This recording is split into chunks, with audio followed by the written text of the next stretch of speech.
اقوام متحدہ کا قیام امریکہ اور یورپی طاقتوں نے اپنے فائدے اور اپنے کاز کو پوری دنیا میں محفوظ کرنے کے لیے اور دوسرے اقوام کے اوپر اپنی برتری قائم کرنے کے لیے اقوام متحدہ کو قائم کیا اور اس کے ذریعے پوری دنیا پہ اپنی نکیل کھینچے رکھنے کے لیے اقوام متحدہ کو ایک آلے کار بنایا۔ اسی اقوام متحدہ کے ذریعے امریکہ اور یورپی ممالک نے یہودیوں کے ناپاک قدموں سے اپنے علاقے کو صاف کرنے کے لیے، خالی کرنے کے لیے عرب کے بیچوں بیچ فلسطین کے علاقے میں زبردستی ایک ریاست کا قیام کیا اور اسرائیل اس کا نام دیا۔ یہاں پہ امریکیوں اور یورپی ممالک کے جو مقاصد تھے کہ یورپ امریکہ کے علاقے جو ہے یہودیوں کے ناپاک قدم سے پاک ہو جائے، صاف ہو جائے، یہ بھی مقصد اس نے پورا کیا اور اس کے یہودیوں کے ذریعے سے مسلمان ممالک کے اوپر، اسلامی ملکوں کے اوپر اپنا کنٹرول قائم رکھنے کے لیے جو ان کے سامنے ایک مقصد تھا کہ ہمیشہ ان کے اوپر کنٹرول رہے، یہودیوں کا استعمال کیا۔ چنانچہ فلسطین کے اندر یہودی ریاست کا قیام ہوا۔ اس وقت سے 1948 سے لے کر کے آج تک یورپی ممالک اور امریکہ خاص طور سے ہر موڑ پہ یہودیوں کا ساتھ دیتا رہا، ہر جائز اور ناجائز معاملے میں یہودیوں کا سپورٹ کرتا رہا۔ جب بھی یہودی چاہا فلسطینیوں کے اوپر ظلم و زیادتی کے انبار لگا دیے، جب چاہا بمباری کیا، جب چاہا میزائل پھینکا، جب چاہا پانی، کھانا پینا، ایندھن سب بند کر دیا۔ یہ یہودیوں کے ذریعے سے ہمیشہ یہ ممالک کام لیتے رہے۔ اب یہاں پہ معاملہ یہ آ جاتا ہے کہ اگر یہودی مارتا ہے تو مسلمان کو مارتا ہے، مسلمان اگر مارتا ہے تو یہودی کو مارتا ہے۔ ان ممالک کا اس میں کوئی نقصان نہیں سوائے اس کے کہ ان کا فائدہ ہے۔ 1948 سے لے کر کے ابھی تک یہودیوں نے جب چاہا جہاں چاہا فلسطینیوں کو مارا، ان کو تباہ و برباد کیا، ان کے بچوں کو صفحہ ہستی سے مٹانے کی کوشش کیا۔ ان ممالک کے کانوں کے اوپر کبھی بھی کوئی جوں نہیں رینگا۔ اس کے خلاف جن لوگوں کے اوپر ظلم ہوا، انہوں نے ظلم کا بدلہ لینے کے لیے یا مقابلہ کرنے کے لیے یا ظلم کو روکنے کے لیے اپنی تنظیمیں بنائیں اور انہوں نے مقابلہ کیا۔ فلسطین اور عرب کے اس علاقے کی ایک تاریخ ہے، اس علاقے کے لوگ ہمیشہ بہادر رہے ہیں۔ ہر موڑ پہ دشمنوں کا انہوں نے مقابلہ کیا ہے اور آج تک ہم دیکھ رہے ہیں دنیا کی کوئی اور قوم ہوتی تو صفحہ ہستی سے مٹ جاتی، لیکن یہ فلسطینی نہتے ہی ہیں جو بڑے بڑے میزائل اور توپوں کے سامنے اپنے سینے کو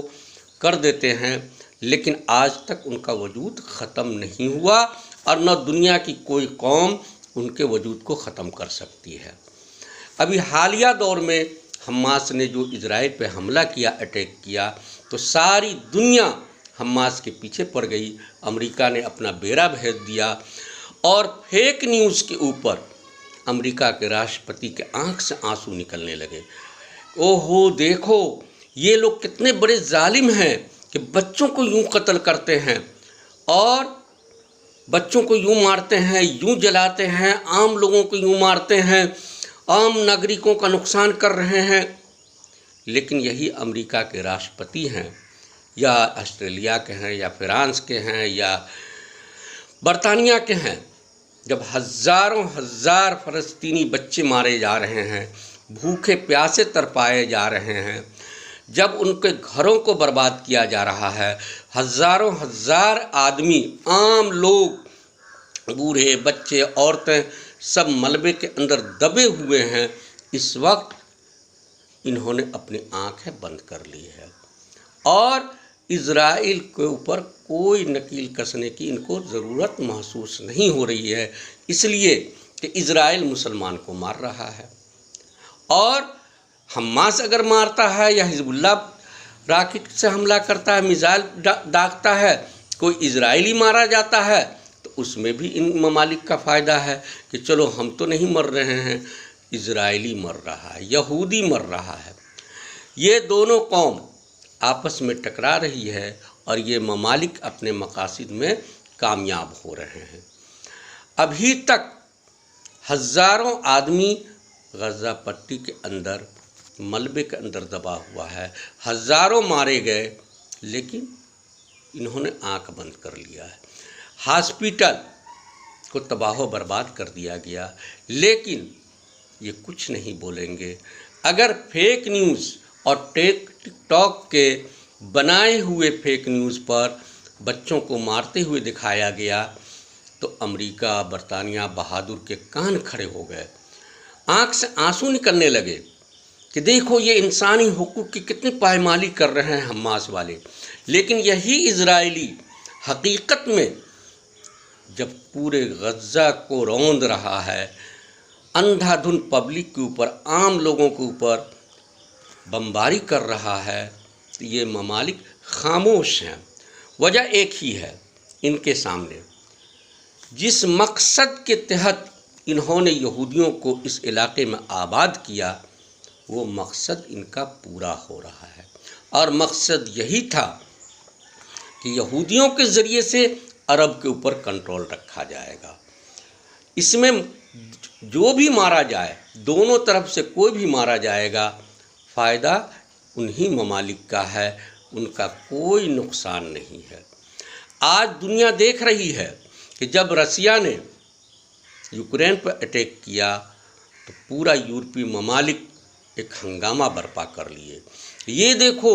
یہ انسانی حقوق کی خلاف ورزی ہو رہی ہے، وہ انسانی حقوق کی خلاف ورزی ہو رہی ہے، بجلی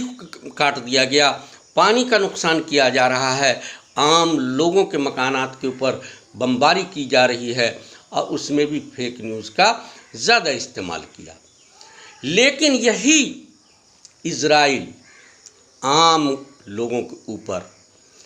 گھرے ہوئے لوگوں کے اوپر، فلسطینیوں کے اوپر بمباری کر رہا ہے رات دن، اور ان کے گھروں کو تباہ و برباد کر رہا ہے۔ اس ملبے کے نیچے ہزاروں ہزار آدمی دبے ہوئے ہیں، جس کی رپورٹیں آ رہی ہیں، تو یہ ممالک ایک لفظ بھی نہیں بول رہے ہیں۔ ان کے سامنے انسان کیا ہے، انسان کے بیچ میں فرق کیا ہے، کچھ نہیں ہے۔ صرف ایک ہی فرق ہے، صلیبی جنگ۔ صلیبی جنگ کے اندر انہوں نے جب کامیابی نہیں حاصل کی تو اس کا بدلہ لینے کے لیے یہ تمام کے تمام حربے کو استعمال کیا اور ذریعہ اختیار کیا اقوام متحدہ کا۔ اور اقوام متحدہ کتنی کٹ پتلی ہے یہ ساری دنیا کو معلوم ہے۔ آج تک اقوام متحدہ نے دنیا کے اندر کسی بڑے معاملے کو حل کرنے کے اندر کوئی کامیابی حاصل نہیں کی۔ کسی بھی جنگ کو اقوام متحدہ نے روکا نہیں، بلکہ اقوام متحدہ کے ذریعے ہی امریکہ نے اور یورپی ممالک نے جب چاہا جس ملک کے اوپر جنگ تھوپنا، اس ملک کے اوپر جنگ کو تھوپ دیا اور اس ملک کو تباہ و برباد کر دیا، خواہ عراق ہو، لیبیا ہو، یا فلسطین ہو، یا آپ کو افغانستان ہو، یا دنیا کا کوئی بھی علاقہ ہو، جب چاہا اس اقوام متحدہ کا استعمال کرتے ہوئے اس ملک کو تباہ و برباد کر دیا۔ لیکن آپ یہ یاد رکھیے، فلسطینی قوم، عرب قوم وہ قوم نہیں ہے